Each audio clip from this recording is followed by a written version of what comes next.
Now, the topic of today's discussion is the anomalies uh, which used to arise just because of the interleaving of the different transactions.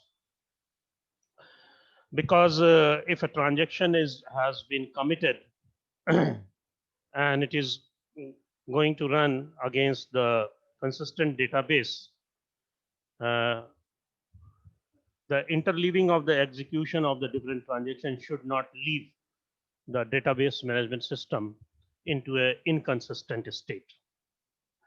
And this inconsistency in the state arises if and only if the different transactions involves the writing operations. If it is only with the read and read operation, then there will be no problem. But if any one of the transaction is going to have a write operation, then there will be a conflict, and this conflict is being arised just because of at least there is a one write operation which is being performed by the different transaction. So we have three anomalous situations in which if we feel that we have two transactions T1 and T2. So there will be three kinds of conflicts which can arise. Uh, if it is a write read conflict, means one transaction has updated by writing something on a certain object of database management system, and the second transaction is going to read the same object. The second one is the read write, that is the one transaction is going to read, and then in the next the other transaction is going to write on the same object. And if one transaction is writing on a particular object, another is trying to write on the same object. So there are three kinds of conflicts, object conflicts. That is the read-write conflict, write-read conflict, read-write conflict, and the write and write conflict. Now, the out of this, the first uh, anomalies which is being arised just because of the write-read conflict, and this particular the source of this particular conflict is that suppose we have a transaction T2 which are reading a particular database object, that is A, and this A has been modified by another transaction, suppose T1, and that updation modification which has been done by T1 is not yet committed. Then in such particular case, if another transaction is going to read that particular object, that kind of read is known as dirty read. So it means one transaction read a database objects A that has been modified by another transaction which has not yet committed. If it is committed and then the second transaction is going to read the same object, then there will be no problem. But this type of situation can give the dirty read. So let us go with an example for that, uh, which is going to lead to the inconsistent database state by considering two particular transactions, T1 and T2. And if each of one is running alone, then how it will be working and how it will be maintaining the database consistency. But if they are interleaved, how they will be changing the consistent database into a inconsistent database. So let us see what happens.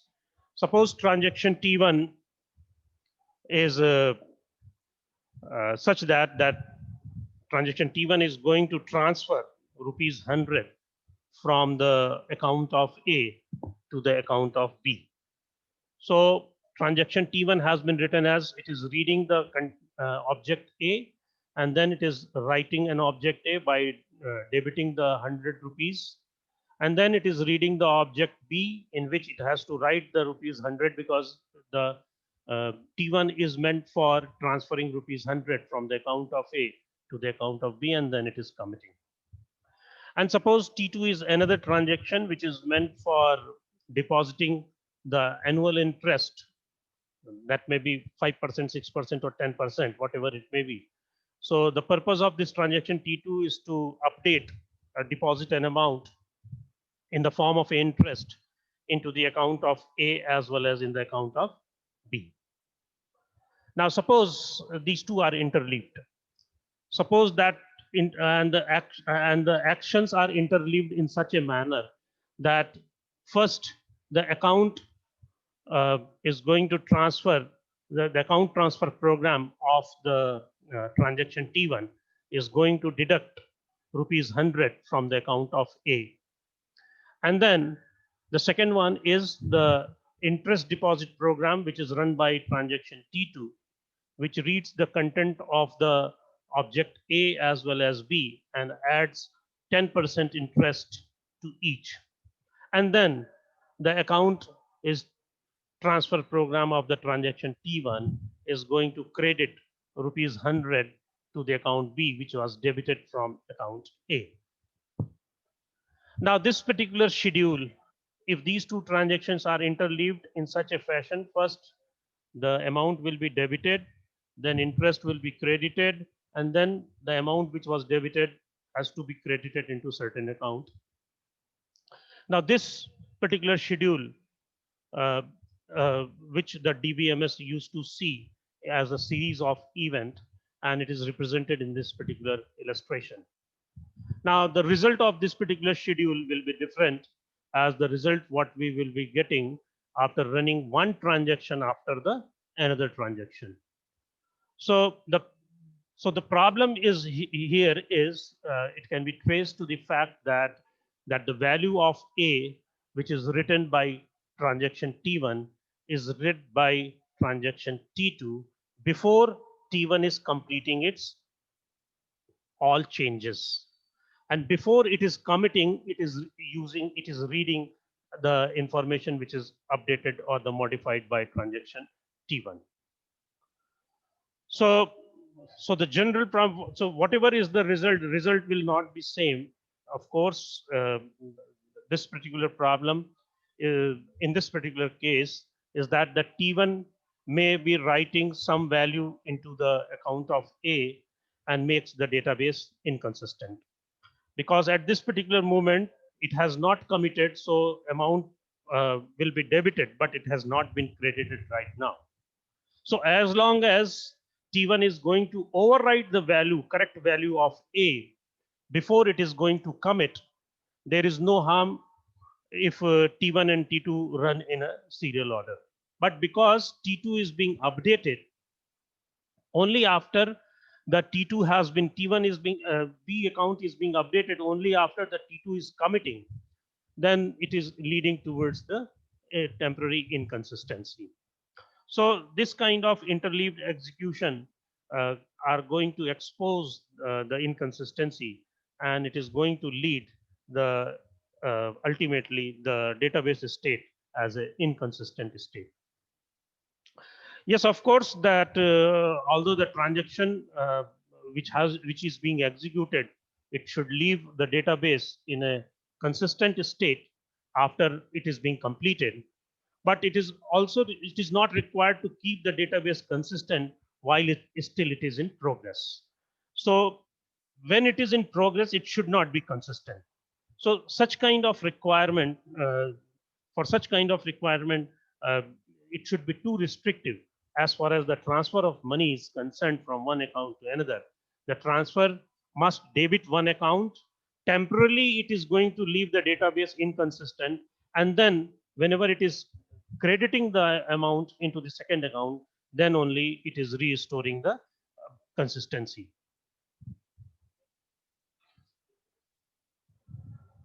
So uh, the second one, that kind of conflict was the write read conflict. The second one is the unrepeatable reads, that is the read write conflict. Now, this is the second kind of anomaly. which is going to result in a transaction. Suppose there is a two transaction T1 and T2. So this kind of anomaly is going to result that the transaction T2 could change the value of an object A that has been read by a transaction T1 while T1 is still in progress. So if T1 tries to read the value of A again, it will get a different result. Why it will be getting the different result?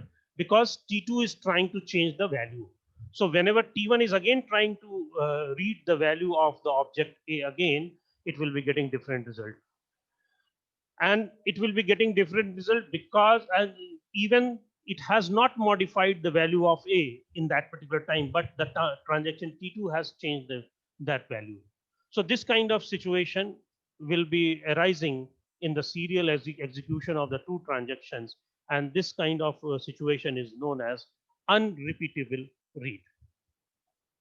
Now let us go with the example. Suppose we have the object A is representing the number of available copies for a particular book, and the transaction that places an order first reads the A object A, checks that whether it is greater than 0, and then it decrements it. And this transaction T1 reads A and sees that it is having the value 1. So transaction T2 now again going to read A and sees that it is equal to A1. So what it will do, it will decrement A to 0 and commits. So while it commits, after that, when transaction T1 is going to try to read the value of object A, it will get 0. And then whenever it is going to decrement its value, it will get an error, because it may be possible that uh, uh, there will be a certain constraint that it should not be less than 0. But this particular situation will never arise in a serial execution if it is if the T1 and the T2 is being executed serially, so that so whenever it is being done, that T1 has read the value, and after that it is going to decrement the value of A, so that it will become 0. Previously it was 1, and when it is decrementing it will become 0, and then transaction T2 tries to read 0, try to read object A, it will get 0.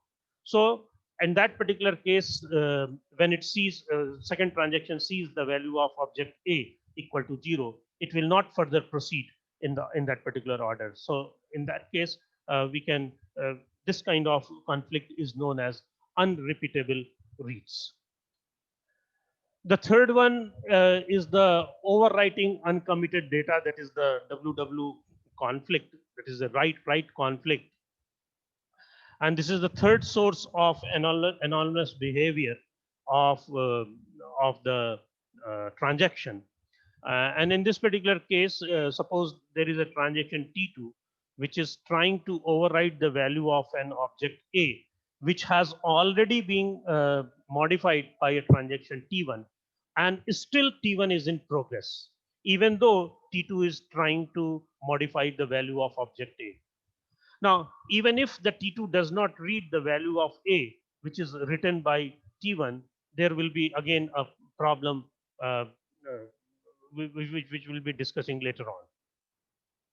So let us go with an example. Suppose we have two employees are there, Harry and Larry, and their salary must be kept equal. It is the constraint which has been defined for the different transactions, that there are two employees and the salaries of these two employees have to be kept equal. Now, suppose that transaction T1 sets their salary as 2000 rupees and transaction T2 sets their salaries as 1000 rupees. Now, if we execute these transactions T1 and T2, T1 is setting the salary 2000 and T2 is setting the salary 1000.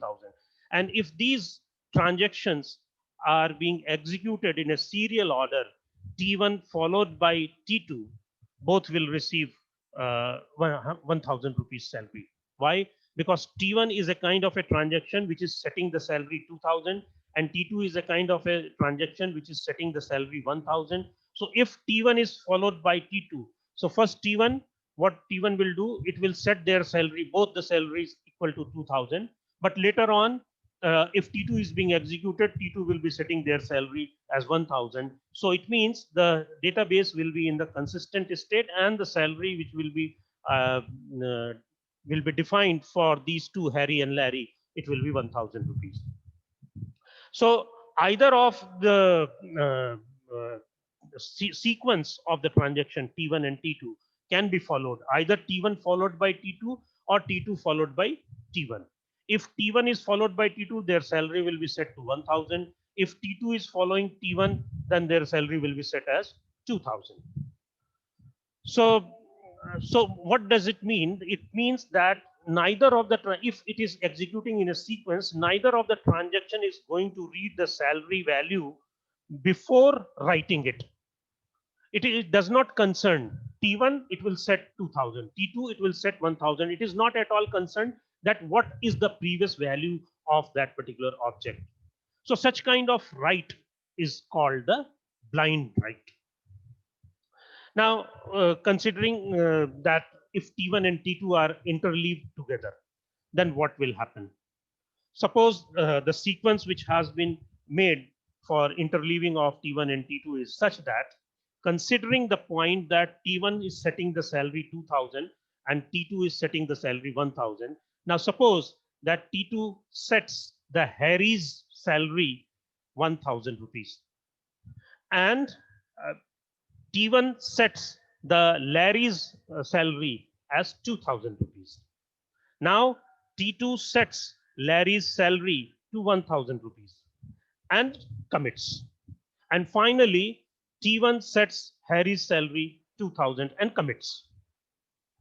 Previously, the commit statement was not there, but in this interleaving of the transactions are concerned, we are supposing that T2 is setting Harry's salary as 1000 and T1 sets Larry's salary as 2000, and T2 again sets the Larry salary to 1000 and commits. So it means after committing, the T2 is going to set the Larry's salary as 1000.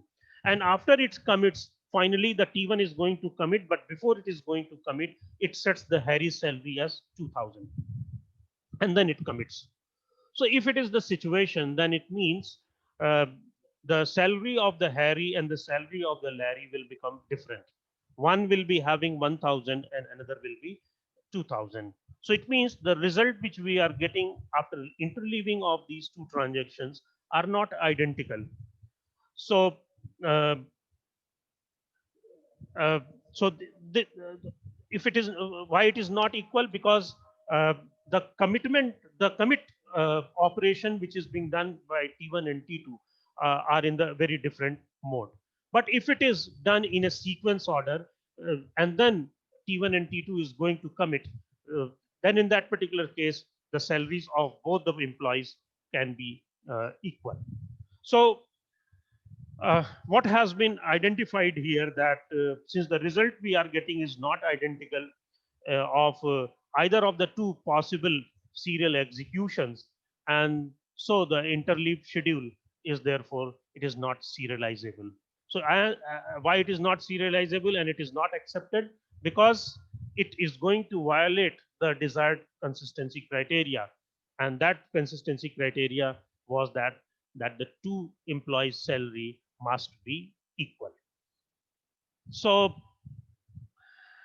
uh, this kind of problem we can have another kind of problem which can arise, and that is the last update problem, in which the first transaction to commit T2 overwritten by Larry's salary as set by T1, and in the serial order T2 followed by T1, Larry's salary should reflect T1's update rather than the T2's update.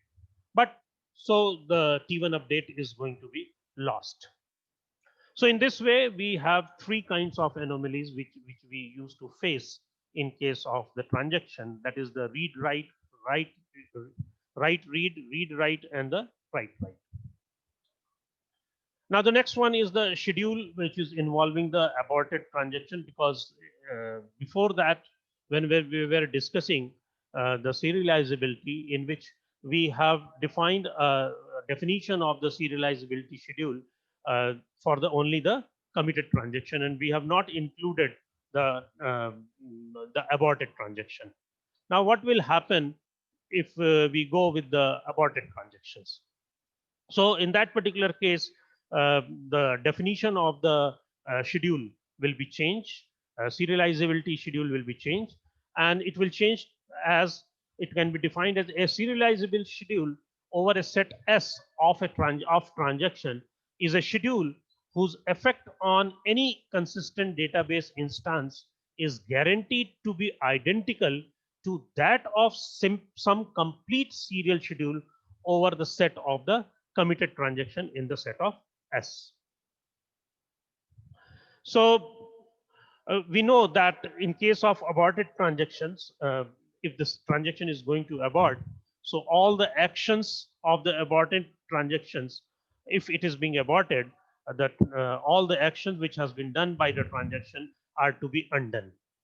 So again, we have to imagine that either they were never carried from the beginning. So before uh, before it is going to, whatever is the previous state, it has to regain its previous state in case of the abort. So this particular definition of serializability relies on the actions of the aborted transaction, which is being undone completely, which may be impossible in certain situations. And what are those situations? We are going to discuss that. Now, suppose the previous example which I have taken, that T1 is a kind of a transaction which deducts rupees 100 from the account A, and the second operation, which is the T2 transaction, whose purpose is to run an interest deposit program by reading the current value of A and the B and add certain interest into those accounts, and then it is going to commit. And third is the T1 is being aborted. So this is a kind of a schedule which includes the aborted transaction, and this kind of schedule is normally known as unrecoverable schedule. And how we can call this schedule as an unrecoverable schedule, let us go and discuss how it is unrecoverable schedule. Now you see that T2 is going to read the value of the object A. Uh, T2 is going to read the value of object A that should never have been there. It has not previously read it. Now, if T2 is still yet not committed, we are able to deal with the situation by cascading the abort of T1 and also aborting of T2. Now, since T2 is already committed, now what will happen here? T1 is going to read the value and then it is deducting the amount. T2 is going to read the updated value of A and then writing the interest amount into the account of A. It is going to read the content of B, and then it is modifying the content of B by the interest amount, and it is committing. And after T2 is committing, T1 is going to abort. Now, as far as the abort actions are concerned, if any kind of abort action which is done by T1, so what it will do, it will abort all the actions which it has done. It has read the value of A and deducted the amount of A. It has to be aborted. But since T2 has already committed by on the updated value of A, by writing something on modifying the value of A, by reading the value of B and writing something on the value of B, it is not able to abort because it has already committed. So this kind of situation is known as unrecoverable schedule, because recoverable schedule is a kind of a schedule in which the commit should not come before the uh, since T1 is still on. T1 is transaction is not completed, even though the T2 is going to commit based on the values which has been updated on the transaction T1. And when T1 is going to abort, it will it will go into the inconsistent state because the T2 has already read and committed. So this kind of situation will arise, and this kind of situation is known as unrecoverable schedule because we are not able to recover in this particular case because T2 has already committed. So, what is meaning of a recoverable schedule? A recoverable schedule is one where for each pair of transaction Ti and Tj, such that Tj reads the data item which is previously written by transaction Ti, the commit operation of Ti appears before the commit operation of Tj.